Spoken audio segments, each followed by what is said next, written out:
Hey Grinners, it's Wednesday the 1st of July.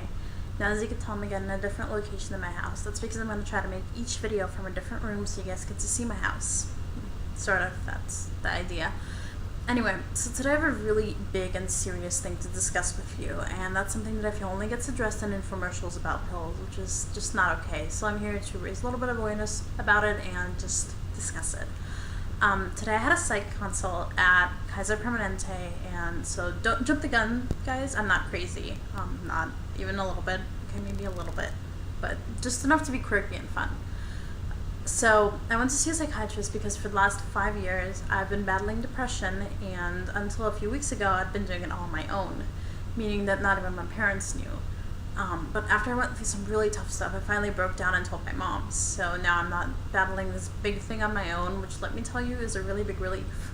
Now, to anyone who's had a tough time in school or isn't exactly been in the best of cheer, I'm not saying you're depressed at all.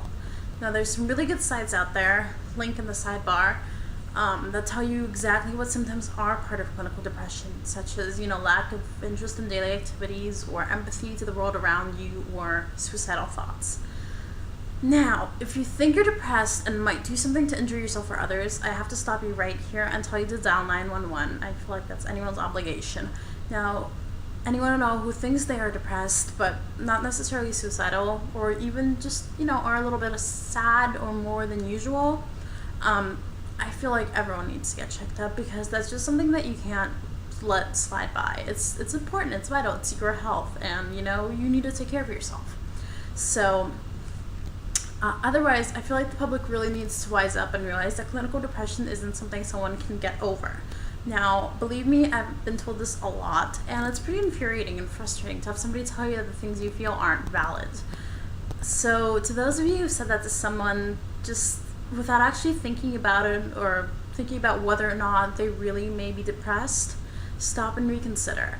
It's super rude, and it kind of lies in the same category as calling someone or something gay without actually, referring to homosexual. So yeah, that's my little rant about depression. My issue with depression is that it doesn't really fit into the world of psychiatric illnesses, because it sounds as though it's basically a disorder where someone is sad a lot. And that doesn't really sound as severe as schizophrenia or, obsessive compulsive disorders. So I want everyone to educate themselves a little bit about it and gather up a little compassion for those like me who've been suffering through it, because it's really a big, big issue. On a cheerier note, I recently discovered this book in my bookcase, and I'm having this phenomenal time reading it. It's truly a really, really good read, and I recommend it to anyone. It's called All Tomorrow's Parties, and it's by William Gibson. And the bulk of it actually takes place in this really cool post-industrial apocalypse San Francisco, so it's really interesting reading about my hometown from this exciting, radical point of view. Anyway, so that's all for today. Happy 4th of July weekend, everyone. Please, links in the sidebar, educate yourself about depression. It's so, so important, and it's such a big issue because so many people have it.